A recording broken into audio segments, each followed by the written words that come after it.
Մեր երկրում են եվրոպացի պատվիրակներ, կայացավ Եվրանեստ խորհրդարանական վեհաժողովի 12-րդ լիագումար նստաշրջանը։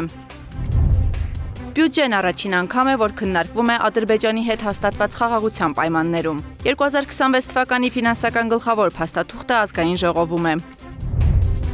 Խորհրդարանում հյուրընկալվեց Միացյալ Թագավորության դեսպանը, դիվանագետին ընդունեցին ազգային ժողովի նախագահն ու փոխնախագահը։ Հանդիսավոր միջոցառում նվիրված Հայաստանում ՄԱԿ-ի զարգացման ծրագրի գործունեության 30 և ազգային ժողովի հետ համագործակցության 5-ամյակներին։ Հարգանքի տուրք և խոնարհում հոկտեմբերի 27-ի ահաբեկչությանը զոհ դարձած պետական ու քաղաքական գործիչների հիշատակին։ Այս տարի լրացավ 1999 թվականի հոկտեմբերի 27-ի ոճրագործության 26-րդ տարին։ Հանրապետության նախագահ Վահագն Խաչատուրյանը, վարչապետ Նիկոլ Փաշինյանն ու ազգային ժողովի նախագահ Ալեն Սիմոնյանը, падգամավորները, զոհվածների հարազատներն ու աշխատակազմի ներկայացուցիչները ծաղիկներ են խոնարհել ոճրագործության զոհերի հիշատակը հավերժացնող հուշակոթողին, լռությամբ ու խոնարհումով հարգել զոհերի հիշատակը։ Հայաստանի հաջորդ տարվա ֆինանսական գլխավոր փաստաթղթի նախնական տարբերակն անցնող շաբաթ խորհրդարանում էր։ Կառավարության ամբողջ կաբինետը շուրջ մեկ շաբաթ ազգային ժողովի մշտական հանձնաժողովների համատեղ նիստերում ներկայացրեց երկրի ֆինանսական կառավարման ուղեցույցը։ 2026-ի պետական բյուջեի հիմնական ուղղություններն ու վարած տնտեսական քաղաքականության արդյունքները մեկ ժամից ավելի մանրամասնեց վարչապետ Նիկոլ Փաշինյանը։ Մինչ ֆինանսական ցուցանիշներին անցնելը կառավարության ղեկավարը շեշտեց. Հայաստանի Հանրապետության բյուջեն առաջին անգամ է, որ քննարկվում է Ադրբեջանի հետ հաստատված խաղաղության պայմաններում։ Նաև առիթից ուզում եմ օգտվել եւ եւս մեկ անգամ վերահաստատել, որ 2025 թվականի օգոստոսի 8-ի Վաշինգտոնի խաղաղության հռչակագրով Հայաստանի Հանրապետության եւ Ադրբեջանի միջև հաստատվել է խաղաղություն եւ այդ խաղաղությունը արդեն ունի կոնկրետ պարամետրեր, կոնկրետ վիճակագրություն։ Ուզում եմ ընդգծել, որ արդեն 1 տարի 8 ամիս Հայաստան-Ադրբեջան սահմանին փոխհրաձգության հետևանքով զինվոր չի զոհվել եւ կրկին ուզում եմ ընդգծել, որ մեր անկախության պատմության մեջ մենք երբևէ այսպիսի 1 տարի 8 ամիս չենք ունեցել։ Խոսելով հաստատված խաղաղության վերաբերյալ վարչապետն ընդգծեց, որ այդ իրողությունն իր հետ նոր փաստեր ու հանգամանքներ է ի հայտ բերում։ Մասնավորապես նկատի ունեմ Ադրբեջանի այն հայտարարությունը, որով Ադրբեջանը վերացնում է դեպի Հայաստան տարածման սահմանափակումները։ Սա ըստ էության պատմական իրադարձություն է եւ նշանակում է Հայաստանի Հանրապետության շրջափակման հաղթահարման առաջին փուլը, բայց կարևոր է նաև, որ Հայաստանն էլ արձագանքող լինի։ Ի պատասխան Բաքվի չի ուշանում պաշտոնական Երևանի պատասխանը։ Այս պահին մեր արձագանքը հետևյալն է, նշեց վարչապետն ու հավելեց, որ Հայաստանը պատրաստ է ապահովել բեռնատար ավտոմեքենաների տարանցումը Թուրքիայից դեպի Ադրբեջան եւ Ադրբեջանից դեպի Թուրքիա։ Մասնավորապես Մարգարա, Եղեգնաձոր, Սիսիան, Գորիս երթուղիով, այսինքն եթե ենթադրենք, որ Թուրքիայից բեռնատար է մոտենում Մարգարա անցագրային կետին, ուղևորվելու համար դեպի Ադրբեջան, մենք հենց այսօր կարող ենք ապահովել դա, մեր ճանապարհները միջև Գորիս, միջև Կորնիձոր գտնվում են լավ վիճակում եւ գիտեք, որ Կորնիձորում էլ որոշակի ենթակառուցվածք մենք ունենք եւ կարող ենք սպասարկել այդ թվում հակառակ ուղղությամբ։ Ադրբեջանի եւ Հայաստանի միջև խաղաղության մեկնարկային փուլը նշանավորվեց Ադրբեջանի կողմից ղազախական հացահատիկն իր տարածքով Հայաստան տեղափոխելու թույլտվությամբ։ Դա տեղի ունենալու Ադրբեջան-Վրաստան, Հայաստան երկաթուղային երթուղով, այսինքն ինչպես Ադրբեջանը մեզ համար վերացրել է տարանցման սահմանափակումները, նույն կերպ եւ մենք վերացնում ենք տարանցման սահմանափակումները։ Վերոնշյալը, որպեսզի լիարժեք լինի, կառավարության ղեկավարը նշեց, որ առաջիկայում պետք է ինտենսիվ զբաղվել Վաշինգտոնյան խաղաղության հռչակագրի 3-րդ եւ 4-րդ կետերի լիարժեք իրականացմամբ։ Փաշինյանը մանրամասնում է կետերն ու շեշտում, որ վերահաստատել ենք ներպետական երկկողմ եւ միջպետական փոխադրումների համար Հայաստանի ու Ադրբեջանի միջև հաղորդակցությունների բացման կարեւորությունը, հիմնված պետությունների ինքնիշխանության, տարածքային ամբողջականության եւ իրավազորության հարգման վրա, տարածաշրջանում ու նրա հարևանությամբ խաղաղությունը, կայունությունն ու բարգավաճումը խթանելու նպատակով։ Վարչապետի դիտարկմամբ այս ջանքերը կներառեն Ադրբեջանի հիմնական մասի եւ Նախիջևանի ինքնավար հանրապետության միջև Հայաստանի տարածքով անխոչնդոտ հաղորդակցությունը, մեզ համար միջազգային եւ ներպետական հաղորդակցության փոխադարձ առավելություններով, իսկ 4-րդ կետը հետեւյալն է։ Հայաստանի Հանրապետությունը աշխատելու է Ամերիկայի Միացյալ Նահանգների եւ փոխադարձաբար համաձայնեցված երրորդ կողմերի հետ Հայաստանի Հանրապետության տարածքում Թրամփի ուղի հանուն միջազգային խաղաղության եւ բարգավաճման TRIP հաղորդակցության ծրագրի իրականացման շրջանակը սահմանելու նպատակով։ Այս համատեքստում Փաշինյանն անհրաժեշտ է համարում այն, որ պետք է նաև հարաբերվել իրավիճակի հետ, որ խաղաղությունը մեզ համար անծանոթ երևույթ է։ Հայաստանի Հանրապետությանը ծանոթ չէ, թե ինչ է նշանակում խաղաղություն, որովհետև Հայաստանի Հանրապետությունը իր անկախության առաջին օրից եղել է կոնֆլիկտի մեջ, եւ մենք պետք է շատ ուշադիր լինենք այդ խնդիրը լուծելու համար, եւ սա կարևոր բաղադրիչ է խաղաղության նկատմամբ խնամք տանելու անհրաժեշտության առումով, որովհետև մենք պետք է հաստատված խաղաղության նկատմամբ խնամք տանենք, որպեսզի այն ուժեղանա, ամրապնդվի, դառնա առավել ինստիտուցիոնալ։ Վարչապետի խոսքով խաղաղության հարցում վճռորոշ են լինելու 2026-ի խորհրդարանական ընտրությունները։ Հայաստանի Հանրապետության ժողովուրդը իր ընտրությամբ պետք է տեր կանգնի խաղաղությանը։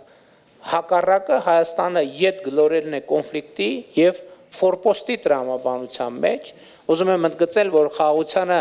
տեր կանգնելով Հայաստանի ժողովուրդը տեր կկանգնի նաեւ իր անկախության այս նորընծա մակարդակին,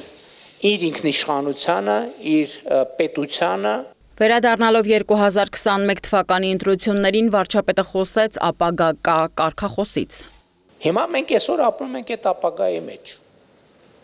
Էսա այդ ապագան, որի մասին մենք խոսում ենք։ Եվ շատ կարևոր եմ համարում, որ մենք ապագայի հետ կապված մեր ընկալումները փոխենք, եւ հասկանանք, որ ապագան այլևս հեռավոր, որոշակի կասկածելի երևույթ չի։ Ապագան մեր այսօրվա ամենօրյա կյանքն է։ Այս համատեքստում Նիկոլ Փաշինյանը հիշեցնում է, որ այսօր գլխավոր դերը վերապահված է պետությանն ու պետականությանը։ Նշանակություն, որ առանցքային է խաղաղության օրակարգի սպասարկման հարցում։ Խոսելով նախկին ու ներկա պատկերացումների շուրջ վարչապետը փաստեց։ Նախորդող շրջանում ձևակերպված թե չձևակերպված, գիտակցված թե չգիտակցված, ըստ էության մենք առաջնորդվել ենք այն տրամաբանությամբ, որ Հայաստանի Հանրապետությունը հենման կետ է բնույթով այլ պետություն ունենալու համար։ Իրական Հայաստանի գաղափարախոսությունը ասում է, որ Հայաստանի Հանրապետությունը ըստ էության իր միջազգայինորեն ճանաչված տարածքով ինքնաբավ է այդ առումով եւ նրա խնդիրը սեփական քաղաքացիների անվտանգությունը, բարեկեցությունը եւ երջանկությունը ապահովելն է։ Եվ մեր բոլոր ռազմավարությունները ներառյալ անվտանգային, պաշտպանական եւ այլն տեղավորվում են այս տրամաբանության մեջ։ Սա շատ կարևոր նրբություն է։ Խոսելով բանակի ռեֆորմներից կառավարության ղեկավարը հիշեցրեց, որ բանակը մեծ տեմպերով զարգանում է ու հավելեց, զարգացվում է նաեւ բանակի հայեցակարգը։ Մեր բանակը Հայաստանի Հանրապետության միջազգայինորեն ճանաչված ինքնիշխան տարածքից դուրս խնդիր չունի լուծելու։ Եվ մենք նույնիսկ շատ կարևոր ենք համարում, որ մեր ամենօրյա աշխատանքային խոսակցության մեջ մարտունակ բանակ հասկացությունը վերափոխենք եւ վերաձևակերպենք պաշտպանունակ բանակ։ Անդրադառնալով պետական բյուջեին Նիկոլ Փաշինյանն ընդգծեց, պետական բյուջեն մեր հանրապետության ամբողջ կյանքը կազմակերպելու, ներառյալ յուրաքանչյուր քաղաքացու կենսագործնեության մասին է։ Կառավարության ղեկավարը կարևոր է համարում քաղաքացիների հետ մանրամասն խոսելը առ այն, թե ինչ է եւ ինչպես է ձևավորվում պետական բյուջեն։ 26-ի հունվարի 1-ը Փաշինյանը բյուջեի տեսանկյունից որակում է զրոյական կետ, որը փոխվում է վճարումների միջոցով, ավելացված արժեքի հարկ, ակցիզային ու եկամտային հարկեր, սոցիալական վճարներ, շահութահարկ, շրջանառության հարկ, պետական տուրքեր ու մաքսատուրքեր։ Բյուջեի պատկերացումների համատեքստում վարչապետը մատնանշում է հաջորդ սկզբունքը։ Պետական բյուջեն մեր համատեղ աշխատանքի արդյունավետության արգասիքը եւ արդյունքն է։ Ընդ որում ես էլի ուզում եմ վերադառնալ իմ այն պնդմանը, որ Հայաստանի Հանրապետության որևէ քաղաքացի, որևէ ընտանիք ինքը իր բարեկեցության համար ավելի մեծ ծախս չի անում, քան դա անում է պետական բյուջեն։ Հաջորդի վարչապետը հավելում է պետական բյուջեն է, որը ապահովում է Հայաստանի Հանրապետության քաղաքացիների անվտանգությունն ու բարեկեցությունը։ Բավարար չի անվտանգությունը եւ բարեկեցությունը։ Ուրեմն պետական բյուջեն բավարար չի։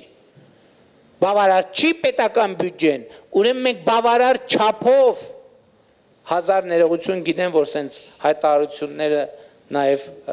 նյարդայնացնում են։ Ուրեմն մենք բավարար չափով արդյունավետ չենք աշխատում։ Ծախսերի հատվածում Նիկոլ Փաշինյանը կարևորում է դրանց բյուջետային լինելը, քանի որ ըստ վարչապետի հակառակ պարագայում գումարը ծախսվում է, սակայն խնդիրը չի լուծվում։ Մեծ մասը ցավոք սրտի այդ այսպես կոչված բարեգործական նպատակներով կառուցված բաները իրանք մի ռեպորտաժի կյանք ունեն կամ 4 ռեպորտաժի կյանք, որովհետև հավաքվեցինք, նկարվեցինք եւ ես անկեղծ ասած ես շատ բան ունեմ, նյարդ ունեմ կուտակված այն դեպքի համար, երբ որ մարդիկ ասենք ենթադրենք 100,000 դրամի բարեգործություն են անում, 4 միլիոն դոլարի գովազդ են անում։ Կառավարության ղեկավարը խոսեց տնտեսական զարգացումներից ու ներկայացրեց վիճակագրական տվյալներ ընթացիկ տարվա բյուջեի եկամտային մասով։ 2018-ի համեմատ այն ավելացել է 781 միլիարդ դրամով։ Սա նշանակում է, որ 2018 թվականի առաջին կիսամյակի բյուջեի կողքը եկամուտների մի հատ էլ նույն չափով եկամուտներ են ձևավորվել։ Այս ձևակերպումը Փաշինյանը համարում է համընդհանուր։ Իսկ արդեն 2026-ի մասով ակնկալիքները հետևյալն են։ Եկամուտային մասը ըստ էության մենք նախատեսում ենք, որ կավելացնենք 253.4 միլիարդ դրամով կամ 8.9%-ով։ Խոսելով հաջորդ տարվա ծրագրային ուղղություններից վարչապետն առանձնացրեց առողջապահության համընդհանուր ապահովագրության համակարգը։ Քաղաքացիները դրա հետ կապված որևէ ծախս չեն նկատի, որովհետև ծախսերը ամբողջը կանի կառավարությունը ադապտացիոն է շրջանում, նաև հետագայում կառավարությունը նախատեսում է, որ պետք է ապահովի մինչև 18 տարեկան երեխաների, օրինակ 65+ տարիքի թոշակառուների առողջապահության ապահովագրություն եւ նաև որոշակի սոցիալական խմբերի։ 55 միլիարդ դրամ տրամադրվելու է Ղարաբաղի մերքույրերի եւ եղբայրների բնակապահովման եւ այլ կարիքների խնդիրների հասցեագրմանը, հայտարարեց վարչապետը։ 2026-ի համար կվերանայվի անկանխիկ եղանակով թոշակառուների ծախսերի վերադարձի համակարգը։ 2026 թվականին սա հասնելու է 20%-ի ներկայիս 12%-ի փոխարեն։ Կներդրվի նաև համընդհանուր հետվճարի համակարգ, որի համաձայն բոլոր քաղաքացիներն անկանխիկ առևտրի դեպքում իրենց առևտրի որոշակի տոկոսը հետ կստանան։ Անկանխիկ առևտրի 2%-ը քաղաքացիները էլի հետվճարի ձևով կստանան։ 300 դպրոց 500 մանկապարտեզ ծրագիրը 2026-ին կհասնի իր տրամաբանական ավարտին։ Մեզ թվում է, թե 300 դպրոց կկառուցենք եւ երկրում դպրոցների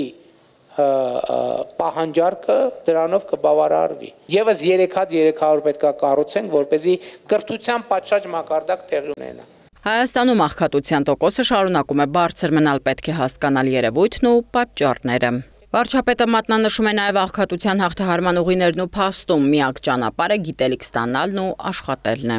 Աղքատության հաղթահարումը ո՞նց ենք պատկերացնում։ Տանենք ամեն աղքատի ամիս 2 միլիոն դրամ տանք։ Նախ դա էլ չի հաղթահարելու աղքատությունը, որովհետև այդ 2 միլիոն դրամը ծախսելու գիտելիք էլ է պետք ունենալ։ Եվ երկրորդ այդ 2 միլիոն դրամը որտեղից տանք, ում հաշվին տանք։ Մտածելակերպի փոփոխության մեջ պետք է արմատավորվի սպառողական կուլտուրա հասկացությունը, հիշեցնում է վարչապետն ու փաստում, գումար ծախսելը եւս հմտություն է պահանջում։ Ամեն նոր տարուց հետո մենք քանի համախառն, քանի միլիարդ դրամի ապրանք ենք տանում լցնում աղբանոցը։ Այս ամենով հանդերձ կառավարության ղեկավարն ընդգծում է հանրային խնդիրները ճանաչելու, դրանք տեղորոշելու եւ լուծելու միակ մեխանիզմը պետական բյուջեն է։ Եթե մենք հաշվենք, թե մենք մեզնից յուրաքանչյուրը մեր կյանքում չվերցրած ՀԴՄ-ների արդյունքում կամ ՀԴՄ չվերցնելու արդյունքում ինչքան եկամուտ է շրջանցել Հայաստանի Հանրապետության բյուջեն, հավաստիացնում եմ, խոսքը ոչ թե միլիոնների, խոսքը ոչ թե միլիարդների, խոսքը տրիլիոնների մասին է։ Տրիլիոնների մի մասն անվերադարձ կորել է, մի մասն էլ ինչ-որ ձևով հնարավոր կլինի վերադարձնել ապօրինի գույքի բռնագանձման միջոցով, ավարտին նշեց վարչապետն ու արձանագրեց, որ մեր խնդիրը այլևս այդ տրիլիոնները չկորցնելն է։ Պետք է կենտրոնանալ այն գաղափարի շուրջ, որ պետական բյուջեն մեզնից յուրաքանչյուրի եւ մեր համընդհանուր ընտանեկան բյուջեն է։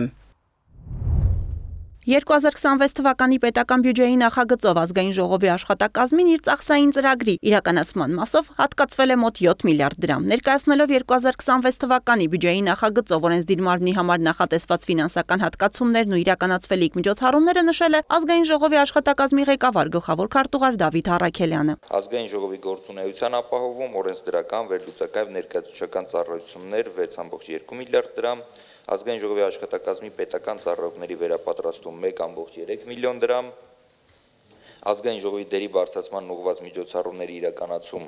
168.8 միլիոն դրամ, այստեղից 114.8 միլիոն դրամը կազմում է ազգային ժողովի համար ՄԱԿ-ի կողմից իրականացվող Նոր Հայաստան ժամանակակից խորհրդարան ծրագրի համաֆինանսավորումը։ Ազգային ժողովի աշխատակազմի ղեկավարի խոսքով միջազգային խորհրդարանական կազմակերպություններին Հայաստանի Հանրապետության անդամակցության վճարների գծով կհատկացվի 150.9 միլիոն դրամ։ Աջակցություն կուսակցության եւ կուսակցությունների դաշինքներին 520.7 միլիոն դրամ։ Դավիթ Առաքելյանը նշել է, որ 2026 թվականի բյուջետային հայտից հանվել են ազգային ժողովի տեխնիկական հագեցվածության եւ ազգային ժողովի շենքային պայմանների բարելավմանը միտված հատկացումները։ Իհարկե Հայաստանի Հանրապետության 2026 թվականի պետական բյուջեի նախագծով հատկացումների մասով մենք մեր դիտարկումները համապատասխան ընթացակարգերով կներկայացնենք կառավարության մեր գործընկերներին, որովհետեւ հաշվի առնելով գալիք տարի համապետական ընտրությունները ազգային ժողովի չունենալ ընդհանրապես տեխնիկական հագեցվածության տող դա կարող է խնդիր առաջացնել ազգային ժողովի համար, ինչպես դուք նշեցիք, մենք չենք իհարկե դա կանխատեսում է, բայց հավանաբար ավելի մեծ քանակի падգամավորներ ենք ունենալու, իսկ աշխատակազմը պարտավոր է падգամավորներին ապահովել գոնե մինիմալ սեղան, աթոռ,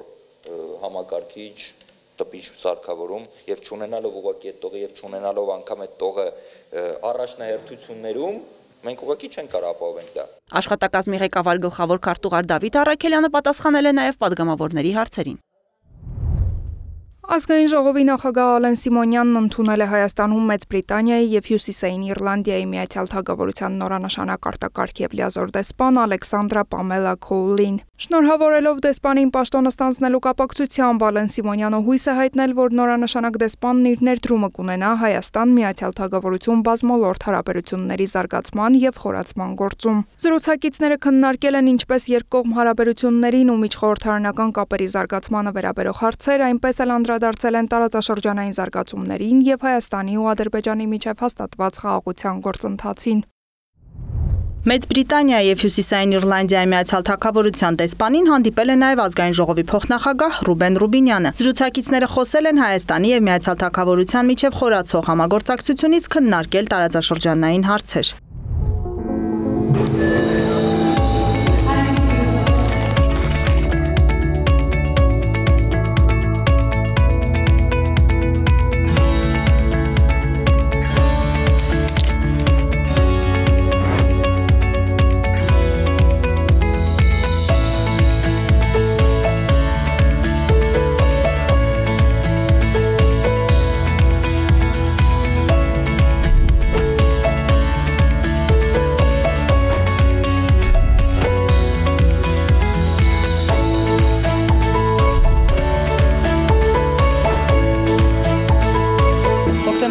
8-ից 30 ազգային ժողովում մեկնարկեց Եվրանեստ խորհրդարանական վեհաժողովի 12-րդ լիագումար նստաշրջանը։ Զուգահեռ ընթացան հանձնաժողովների եւ բյուրոյի նիստեր։ Երևան ժամանեցին կառույցի 4 հանձնաժողովների անդամներ, պատվիրակներ Եվրոպական խորհրդարանից եւ Արևելյան գործընկերության երկրներից։ Տարբեր ձևաչափերով ընթացող հանդիպումներին մասնակցեցին նաեւ դիվանագիտական կորպուսի ներկայացուցիչներ։ Եվրանեստի երրորդյա աշխատանքները խորհրդարանում նախ մեկնարկում են մեր երկրում հավատարմագրված դեսպանների հանդիպմամբ, ապա լիագումար նստաշրջանին ընդառաջ տեղի են ունենում Եվրանեստ խորհրդարանական վեհաժողովի բյուրոյի եւ հանձնաժողովների նիստերը։ Աշխատանքներին մասնակցում են նաեւ փորձագիտական հանրույթի ներկայացուցիչներ։ 4 հանձնաժողովներում հայ եւ եվրոպացի գործընկերները քննարկեցին մեր երկրի կառավարության հեղինակած խաղաղության խաչմերուկ նախագիծը, տարածաշրջանի ապաշրջափակմանը, Հայաստան-Ադրբեջան հաստատված խաղաղությանը, էներգետիկ անվտանգությանը, արևային կայանների զարգացմանը, Եվրամիություն Հարավային Կովկաս տնտեսական համագործակցությանը, տարբեր ուղղություններով դիվերսիֆիկացմանը, գիտական տեխնոլոգիաներին վերաբերող հարցեր։ Հենց այս շեշտադրումներով էլ մեկնարկում է 12-րդ լիագումար նստաշրջանը։ Երևանյան նիստի պաշտոնական մեկնարկը տրվում է ազգային ժողովի նախագահի ելույթով։ Dear colleagues, thank you very much. I will speak in Armenian, so please have you. Սա կարևոր հարթակ է Եվրոպական միության եւ Արևելյան գործընկերության երկրների միջև առավել սերտ կապերի ամրապնդման տեսանկյունից բացման խոսքում շեշտեց Ալեն Սիմոնյանն ու հավելեց, որ Եվրամիության հետ խորհրդարանական համագործակցությունը, ինչպես նաեւ Արևելյան գործընկերությունը հսկայական ներդրում են ունեցել Հայաստանի ժողովրդավարական բարեփոխումների կայացման գործում։ Ներկայացնելով մեր երկրի ստանձնած ուղին, խորհրդարանի ղեկավարը նշեց. Մենք հստակ ընտրել ենք ժողովրդավարացման եւ բարեփոխումների ճանապարհը եւ հաստատակամ ենք շարունակելու այդ ուղին։ Վերջին տարիներին աննախադեպ առաջընթաց է գրանցվել Հայաստանի Հանրապետություն ԵՄ երկկողմ համագործակցության գրեթե բոլոր բնագավառներում։ Խոսքը վերաբերում է ինչպես քաղաքական ու տնտեսական գործընկերության զարգացմանը, այնպես էլ անվտանգության եւ պաշտպանության ոլորտներում համագործակցության խորացմանը։ Հայաստանի Հանրապետություն Եվրամիություն համագործակցության շրջանակում Ալեն Սիմոնյանը խոսեց արագ տեմպերով ընթացող վիզաների ազատականացման երկխոսության շուրջ ու հիշեցրեց, որ Հայաստանը հանձնառու է համապարփակ եւ ընդլայնված գործընկերության համաձայնագրի արդյունավետ իրագործմանը։ Համագործակցության նոր առաջնահերթությունների ամրապնդմանը Ալեն Սիմոնյանի համոզմամբ կնպաստի նաեւ վերջերս համաձայնեցված գործընկերության նոր օրակարգ փաստաթուղթը։ Հայաստանի Հանրապետության ազգային ժողովն այս տարվա մարտին ընդունեց Եվրոպական միությանը Հայաստանի Հանրապետության անդամակցելու գործընթացի մեկնարկի մասին օրենք։ Այն քաղաքացիական նախաձեռնություն էր, եւ մենք ուրախ ենք ականատես լինել եվրոինտեգրման հարցի շուրջ մեր հանրության նման ակտիվ դիրքորոշմանը։ Ազգային ժողովի նախագահն անդրադարձավ Հայաստան-Ադրբեջան հարաբերությունների կարգավորմանն, այդ համատեքստում ընդգծեց Վաշինգտոնյան եռակողմ հանդիպումը։ 2025 թվականի օգոստոսի 8-ին Վաշինգտոնում ԱՄՆ նախագահի մասնակցությամբ Հայաստանի եւ Ադրբեջանի ղեկավարները ստորագրեցին համատեղ հռչակագիր։ Նույն օրը Հայաստանի եւ Ադրբեջանի արտաքին գործերի նախարարները նախաստորագրեցին նաեւ խաղաղության եւ միջպետական հարաբերությունների հաստատման մասին համաձայնագրի տեքստը։ Ազգային ժողովի նախագահն արձանագրեց հռչակագրի ընդունումը եւ խաղաղության համաձայնագրի նախաստորագրումն ազդարարում են, որ խաղաղությունն արդեն հաստատված է։ Չնայած այս իրողությանը շարունակում են մնալ չլուծված մի շարք մարդասիրական հարցեր, դիմելով Եվրանեստ խորհրդարանական վեհաժողովի պատվիրակներին ընդգծեց Ալեն Սիմոնյանը։ Ադրբեջանում պահվող անձանց ռազմագերիների հարցը դերևս լուրջ խնդիր է, որը պետք է լուծում գտնի։ Մեկ այլ կարևոր հումանիտար առաջնահերթություն է բազմաթիվ անհետ կորած անձանց ճակատագրի պարզաբանումը։ Անդրադառնալով Վաշինգտոնյան հանդիպմանը մեր երկրի խորհրդարանի ղեկավարը շեշտեց, որ Հայաստանը կաշխատի Միացյալ Նահանգների եւ փոխադարձաբար համաձայնեցված երրորդ կողմերի հետ, ապահովելով միջազգային խաղաղության եւ բարգավաճման Թրամփի ուղու իրականացումը։ Այդ նախագիծը բխում է Հայաստանի տեսլականից իր հռչակած խաղաղության խաչմերուկ ծրագրի միջոցով ապահովելու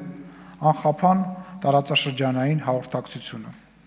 Այն նախատեսում է ինչպես երկաթուղու զարգացում, այնպես էլ մայրուղիների, խողովակաշարերի եւ կապի մալուխների կառուցման հեռանկար Հայաստանի, Ադրբեջանի եւ հարակից երկրների միջև։ Հայաստանը ողջունում է Սևծովյան տարածաշրջանի վերաբերյալ Եվրամիության նոր ռազմավարական մոտեցումը, հավելեց ազգային ժողովի նախագահը։ Հայաստանն այսօր միջազգային ընկալումներում ունի հուսալի գործընկերոջ դիմագիծ ու պատահական չէ, որ 2026-ին մեր երկրում կկայանա Եվրոպական քաղաքական համայնքի 8-րդ գագաթաժողովը, ՄԱԿ-ի կենսաբազմազանության COP17 համաժողովը։ Միջազգային հեղինակավոր միջոցառումները հավուր պատշաճի անցկացնելու համար արդեն սկսված են նախապատրաստական աշխատանքները։ Երկրի ներքին քաղաքական կյանքի համատեքստում էլ կարևորների շարքում ազգային ժողովի նախագահն առանձնացնում է նաև հաջորդ տարվա հունիսին կայանալիք հերթական խորհրդարանական ընտրությունները։ Վստահ եմ, որ Եվրոպական միության օժանդակությամբ իրականացված լայնածավալ ժողովրդավարական բարեփոխումների արդյունքում մենք հաջողությամբ կանցկացնենք նաև այս ընտրությունները։ Հարգելի գործընկերներ, եւս մեկ անգամ ողջունում եմ ձեզ Երևանում, մաղթում արդյունավետ քննարկումներ։ Շնորհակալություն։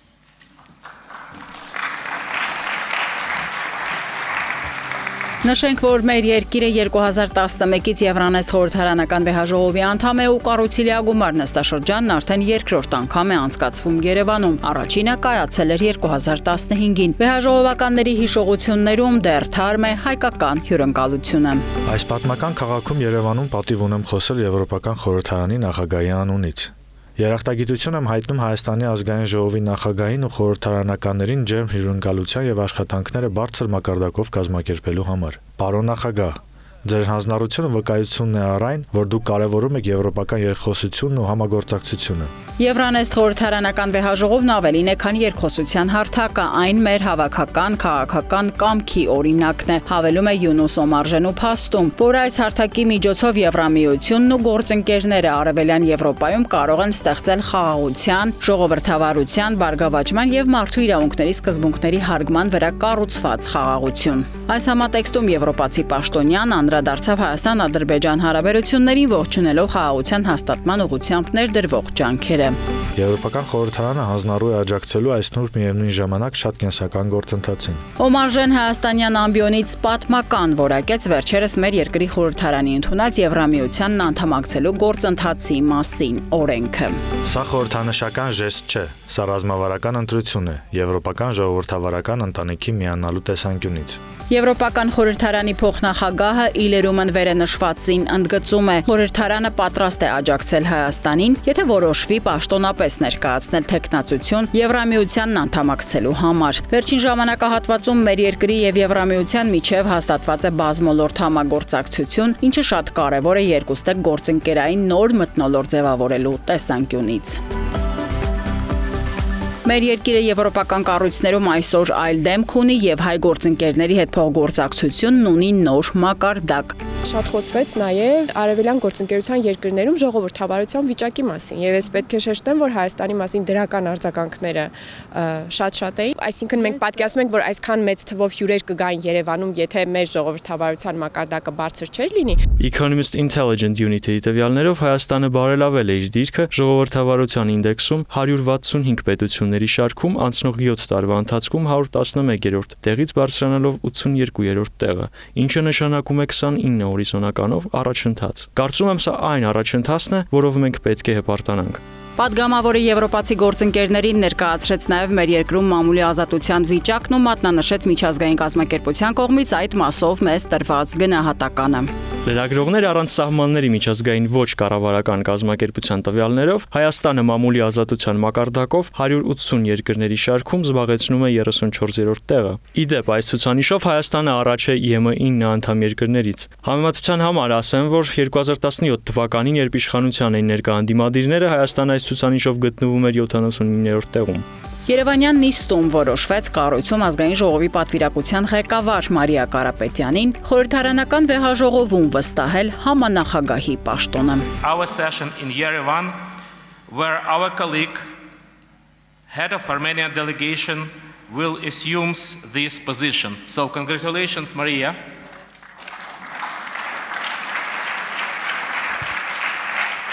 Եվրանես խորհրդարանական վեհաժողովի համանախագահները նախկինում եղել են միշտ կամ Ուկրաինայից, կամ Մոլդովայից, կամ Վրաստանից։ եւ ես ցանկացա, որպեսզի Հայաստանը եւս ունենա այդ հնարավորությունը։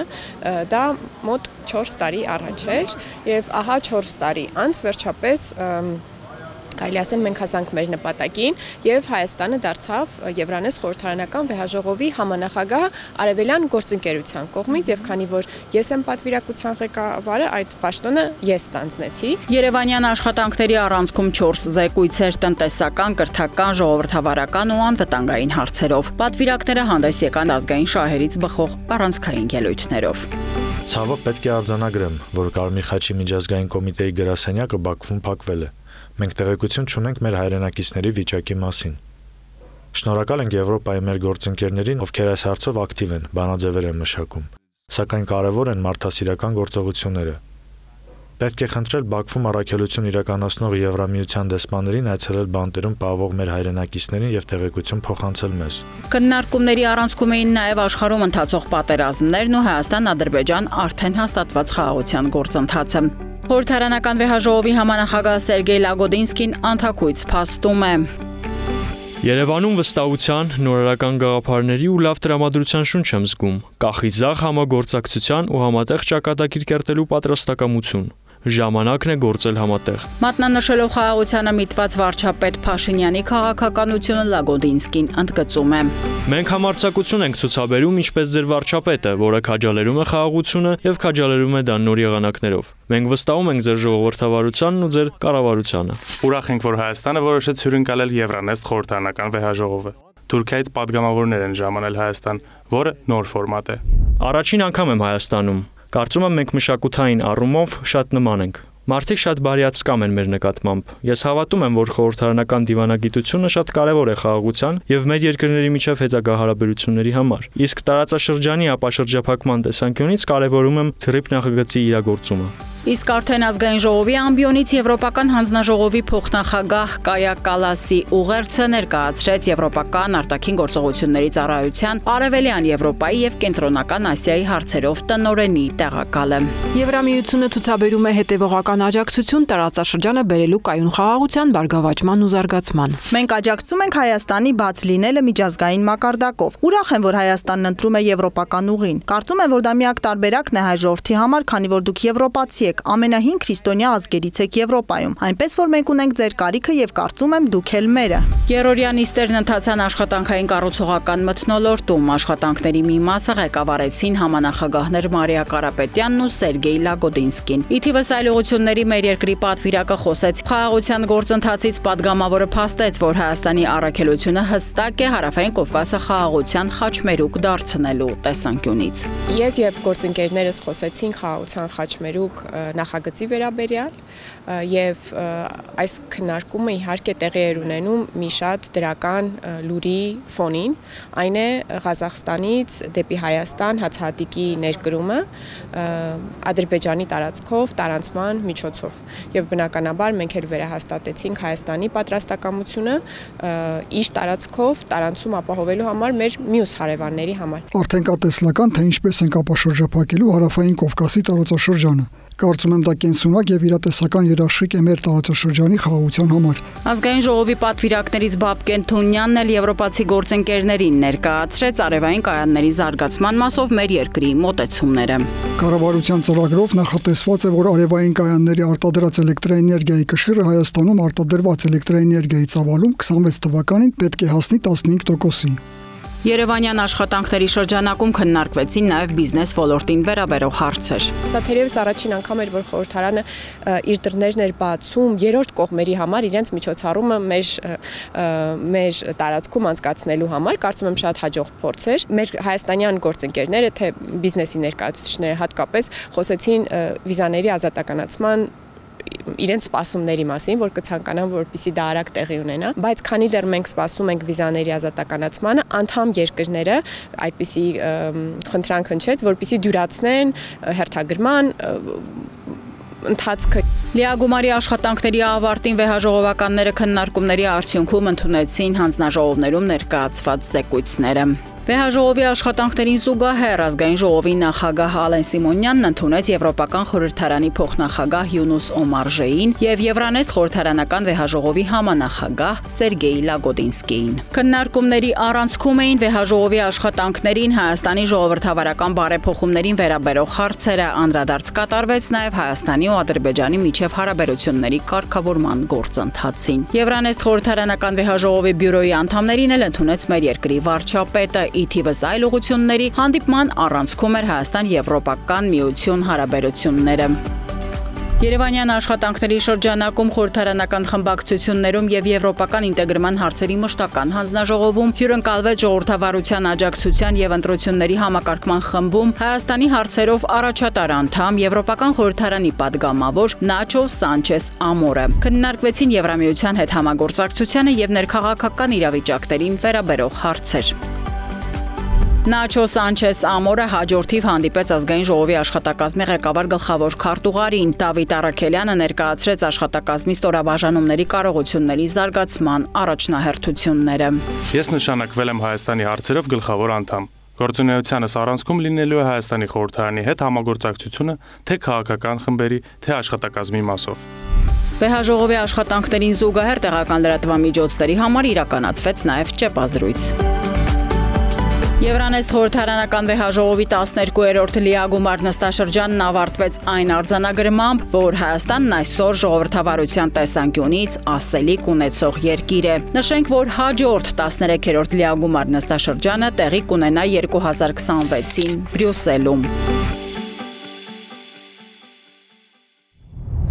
Հանուն հավասար իրավունքների կրթական կենտրոն, հասարակական կազմակերպությունը եւ Բարսելոնայի միջազգային հարաբերությունների կենտրոնը կազմակերպել են միջազգային լրագրողների եւ փորձագետների այց Հայաստան։ Այդ այցի շրջանակում ազգային ժողովի նախագահ Ալեն Սիմոնյանն ազգային ժողովում հանդիպել է ծրագրի մասնակիցներին։ Հարց ու պատասխանի ձևաչափով տեղի ունեցած քննարկումների ժամանակ ազգային ժողովի նախագահը պատասխանել է խորհրդարանական դիվանագիտությանը, Հայաստանի ներքին քաղաքականությանը, Հայաստանում ընթացող ժողովրդավարական բարեփոխումներին, ինչպես նաև տարածաշրջանային զարգացումներին եւ Հայաստանի ու Ադրբեջանի միջև հաստատված խաղաղությանը վերաբերող մի շարք հարցերի։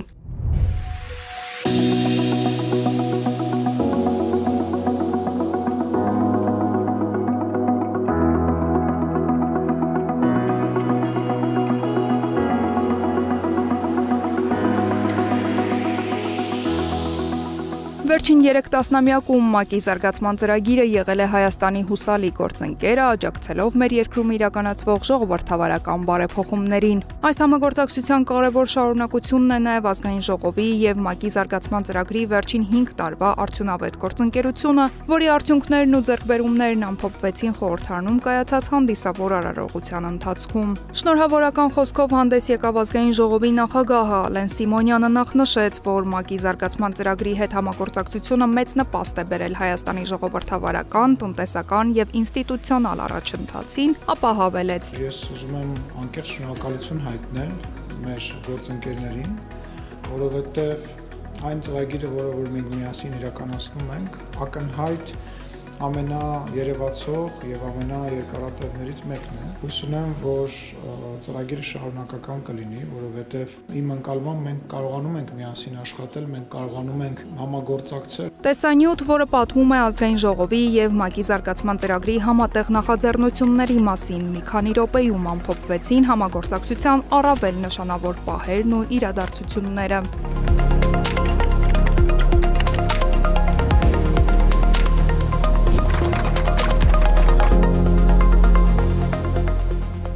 Միջոցառման խորհրդանշական պահը հուշամեդալի հանձնումն էր ազգային ժողովի նախագահ Ալեն Սիմոնյանն այն շնորհեց մեր երկրում ՄԱԿ-ի զարգացման ծրագրին, ի նշան Հայաստանի Հանրապետությանն օժանդակելու արդյունավետ գործունեության։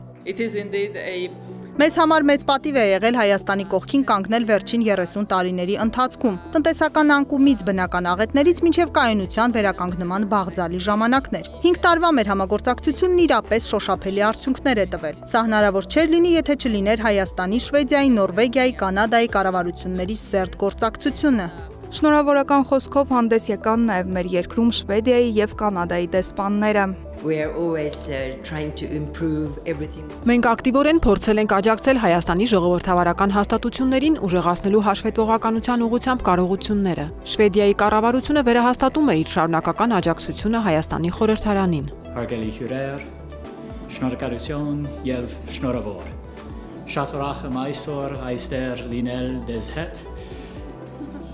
This is a remarkable occasion. Շատ եմ կարևորում Հայաստանում ժողովրդավարական բարեփոխումների գործընթացին նպաստելու մեր համատեղ ջանքերը, ու թեև Կանադայի դերակատարությունը ավելի երիտասարդ է այս ոլորտում, այնուամենայնիվ Հայաստանում ժողովրդավարական գործընթացների համար սա շատ կարևոր գրավական է։ Մենք պատրաստ ենք ապագայում եւս մասնակիցը լինել այս կարևոր բարեփոխումներին։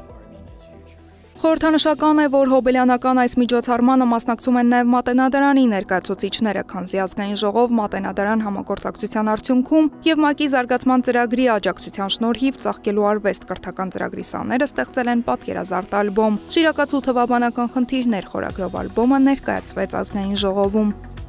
ՄԱԿ-ի զարգացման ծրագրի հետ համատեղ նախաձեռնությունները նպաստում են խորհրդարանական ինստիտուտի բաց եւ թափանցիկ աշխատանքի մշակույթի ձևավորմանը, նշում է ազգային ժողովի նախագահի խորհրդականն ու հավելում.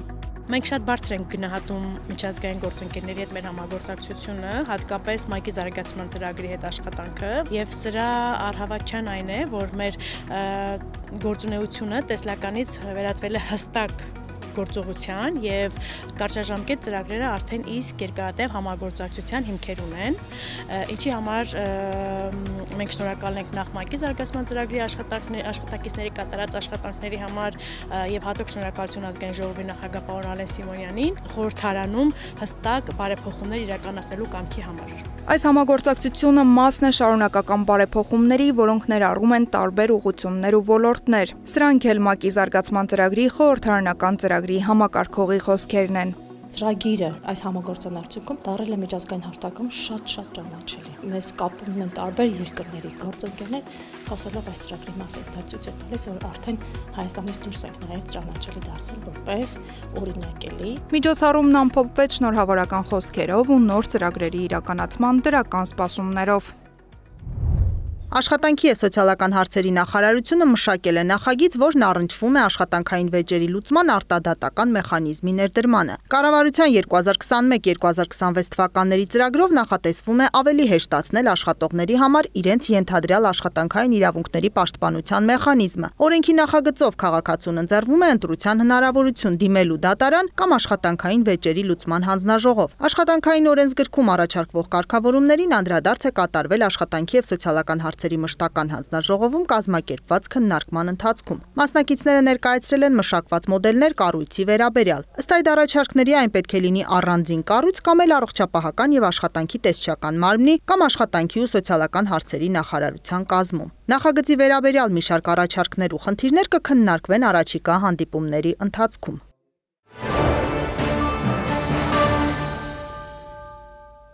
Սելայնակիցներ, անցնող շաբաթը ազգային ժողովում բավականին հագեցած էր։ Նախ մշտական հանձնաժողովներում քննարկվում էր 2026 թվականի պետական բյուջեի նախագիծը։ Դրան առիթ կլինի անդրադառնալ, երբ փաստաթուղթը օրենքի նախագիծը ներկայացվի լիագումար նիստերին։ Զբաղվածության մյուս պատճառը Եվրանեստի խորհրդարանական վեաժողովի հերթական 12-րդ նստաշրջանն էր, որը անցկացվում էր Հայաստանում։ Եվրանեստի խորհրդարանական վեաժողովը ստեղծվել էր անցյալ դարի սկզբներին, որը պիտի հարթակ հանդիսանար Եվրոպական միության եւ արևելյան գործընկերության երկրների խորհրդարանների միջև երկխոսության համար։ Թվում էր, թե չկա ավելի լավ հարթակ այդ խորհրդաժողովի նստաշրջանին քննարկելու Հայաստանին, հայ ժողովրդին եւ հատկապես Արցախահայությանը հուզող խնդիրների համար։ Հայաստանի ազգային ժողովի ընդդիմադիր 4 պատգամավորներ Գրիգորյան Աննան, Էլինա Վարդանյան, Մամիջանյան Հայկը եւ ես ներկայացրել էինք փոփոխության առաջարկ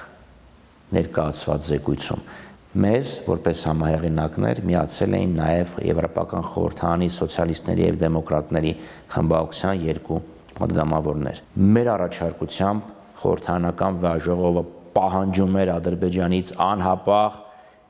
ազատ արձակել Ադրբեջանում պահվող գերիներին եւ այլ անձանց, ինչպես նաեւ երաշխավորել էթնիկ զտման ենթարկված արցախցիների վերադարձը իրենց հայրենիք միջազգային անվտանգային երաշխիքների ներքո, կոլեկտիվ հավաքական վերադարձը։ Մենք խոսել ենք նաև մեր եվրոպացի այլ գործընկերների հետ, եւ այստեղ միջամտում է խորհրդանական մեծամասնությունը, քաղաքացիական պայմանագիրը, աշխատանք է տանում, որպեսզի մեր եվրոպացի գործընկերները չքվեարկեն այդ բանաձևի օգտին, ավելին դեմ է քվեարկում այդ առաջարկությանը։ Քաղաքացիական պայմանագիր կուսակցության падգամավորները դեմ են քվեարկում, որպեսզի Արցախի հայերը, էթնիկ զտման ցեղասպանության ենթարկված հայերը վերադառնան իրենց հայրենիք, ինչ է Հայաստանում պատանդ են պահելու։ Ժողովուրդը ճիշտ մի խոսք ունի, գողը տնից չլինի, եզը երդիկից չեն փախցնի։ Եթե երկրի թշնամին երկրի ներսից չլիներ, երկիրը այս վիճակում չէր հայտնվի։ Հույս ունեմ սա կհիշեք, հաջորդ անգամ երբ գնալու լինեք ընտրատեղամասեր քվեարկելու, հաջորդ անգամ երբ ընդդիմությունը ասի ժողովուրդ հերիք է, երկիրը տանում են կործանման, եկեք դուրս գանք փողոց։ Իսկ հիմա ձեզ ուրախ, հաճելի նոր շաբաթ եմ մաղթում։ Շնորհակալություն։ Բարև ձեզ սիրելի հայրենակիցներ։